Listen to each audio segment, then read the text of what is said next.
Hey everybody, I'm Brad Palumbo, and you're watching BradReacts on Right Now, where we go through and debunk and react to some of the craziest and cringiest political content that's going viral on social media. Today, we're reacting to gun control and anti-gun TikToks, and some of them are interesting? And let's get right into it. Sorry, bud. I can't serve booze to a minor. It ain't right. I'm here to buy fireworks. Oh, hell yeah. Well, that's kind of funny, and good for me that we're starting with an easy one, right? I'm not going to have to sweat too much on this one. It's pretty simple. Let 18-year-olds do all of these things. Adults should be adults, whether that's smoking cigarettes or drinking alcohol, or yes, the right to self-defense. Very easy. I'm consistent on this one, even if some people aren't. But we should also talk about the fact that some gun control proponents are trying to push laws that would raise the age to buy a gun to 21.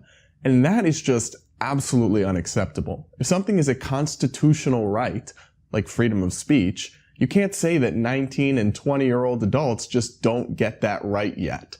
So I actually agree with this TikToker, but in the opposite direction. 18 should be where adulthood starts and all your rights are fully granted to you. Zeke, let's roll the next one. I just wanted to let you know, so far there have been 83 days in 2021. And there have been at least 110 mass shootings in America. And 7 mass shootings in the past week.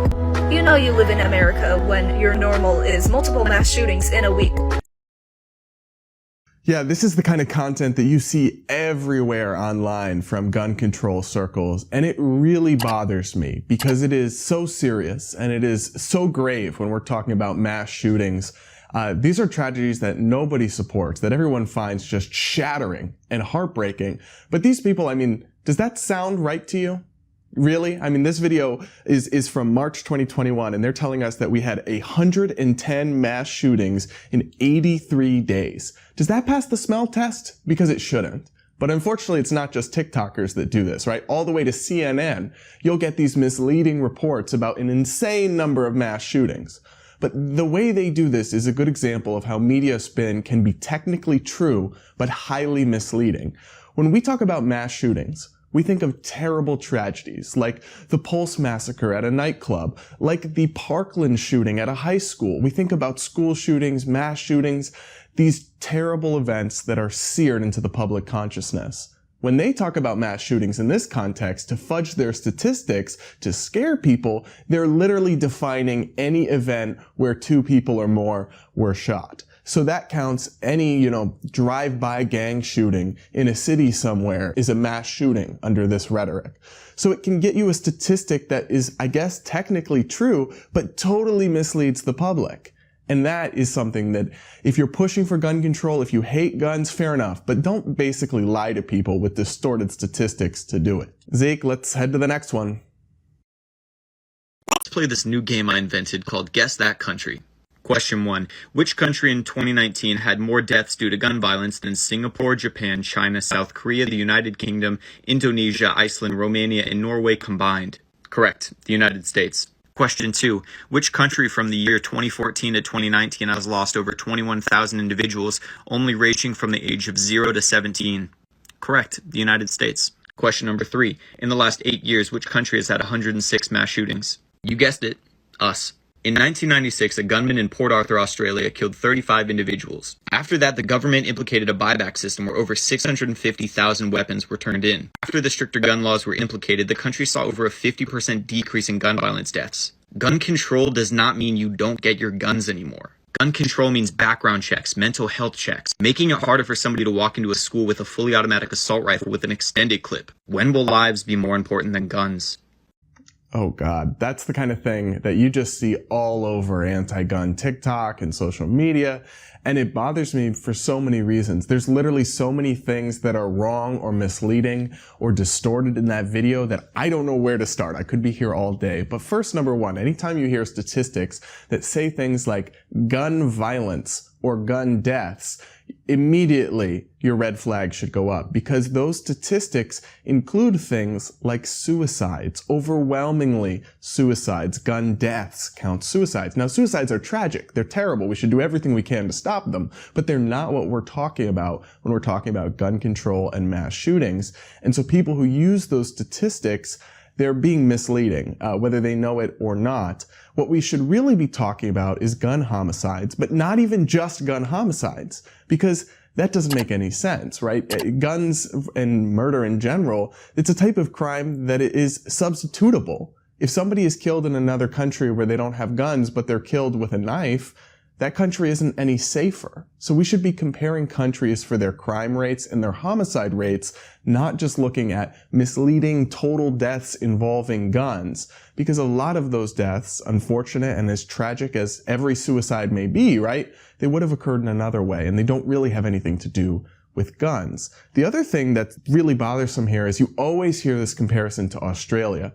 But Australia, it's just really not a relevant comparison. They basically had very few guns, almost no gun crime. One terrible incident happened. They restricted guns, and then they went back to having almost no gun crime. So there's not a lot of evidence there that the confiscation scheme, and that's what it was, not a buyback. It's not a buyback if it's mandatory. That it actually worked. And even if it did, even if you grant them that, it wouldn't work here in the US because we're at a totally different starting point. We have more guns than people, more than 300 million guns in this country. So forever, any criminal or any bad guy that wants one is going to be able to get one. Australia was at a totally different starting point. So comparisons are more misleading than they are useful. Let's roll the next one. My opinions are just as important as those who were born before me. I know I am young, but I know what I'm saying. I'm sick of your thoughts and I'm sick of your praying. Children are being slaughtered in numbers. Mothers and fathers losing sons and daughters. We blame the Muslims and the Jewish instead of the ones who actually do it. This song is an attack. It's a eulogy in the memory of those now living. A proclamation to the older generation that doesn't understand that the Second Amendment isn't protection. It's a death sentence. The defendant's a gun and the convicted is innocent. It's ironic, isn't it? A country more loyal to a law made in 1791. An entire nation led by a hand that holds a gun. This isn't a war where weapons will get the job done. Unless we do something, kids, it's time to learn to run.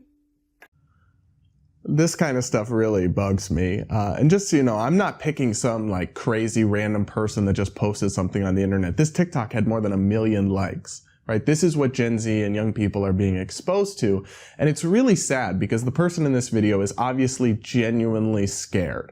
But they're just pushing fear-mongering that has no relation to factual reality. I mean, according to a Harvard professor writing for the Washington Post, that's not some right-wing conservative source, the statistical likelihood of any given public school student being killed by a gun in school on any given day since 1999 was roughly 1 in 614 million. And since the 1990s, mass shootings have actually decreased as a statistical occurrence in the US. But if you just hear these sad songs and these alarmist chants and these doomsday hashtags, you'd think that we're living in an alternative reality. But facts matter. And this kind of thing just can't be allowed to float along unchallenged. As far as the Second Amendment not being protection, it being a death sentence, that's news to the more than 500,000 to 2 million people that are estimated to use guns in self-defense every year in the US. That's far more defensive gun use than about the 300,000 gun crimes every year in the US. Those people, for them, the Second Amendment offers plenty of protection, even if TikTokers can't see it, I guess. Zeke, let's roll on to the last one.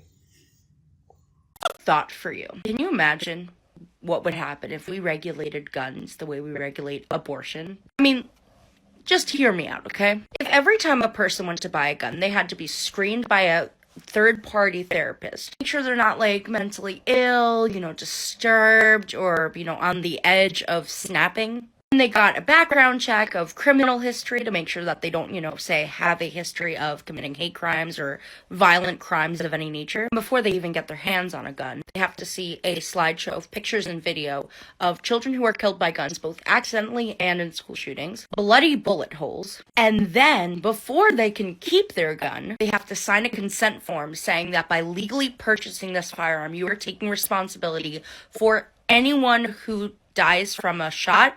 You're going to be investigated. It's going to be a big deal. And we're going to make sure that it wasn't, a bad shoot. Unlike abortion laws, gun laws protect everybody. What? Is it just me, or do none of those things apply to abortion in most part of the US? As far as I'm aware, you don't have to get a background check for hate crimes to receive an abortion at Planned Parenthood.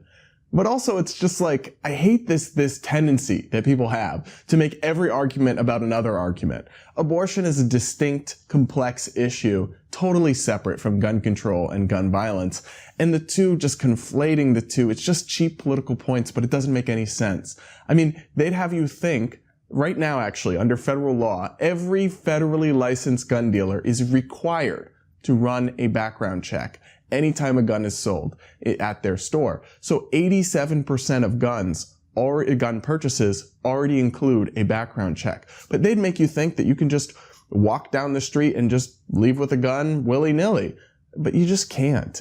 But you wouldn't know that from these kinds of TikToks and these narratives, because honestly, they're from people that mostly don't understand guns. They don't like guns, and they don't think other people should have rights to own a gun because they personally don't like guns and think that they're scary or bad. They even have very minimal understanding of these things, like when they're talking about, in some of these videos, fully automatic assault rifles. None of the guns in use in common society or in any of these shootings are fully automatic. They're semi-automatic, and it's an important difference. You should at least know what you're talking about when you're trying to ban things. That's about all the cringe and crazy political content from woke TikTokers I can handle for today. Thanks for joining me here on BradReacts on Right Now. If you enjoyed going through all this cringe with me, go ahead and leave a like. I'm setting a goal right now to get 200 likes on this video, one up our last episode, and make sure that you subscribe so you can join us next time on BradReacts.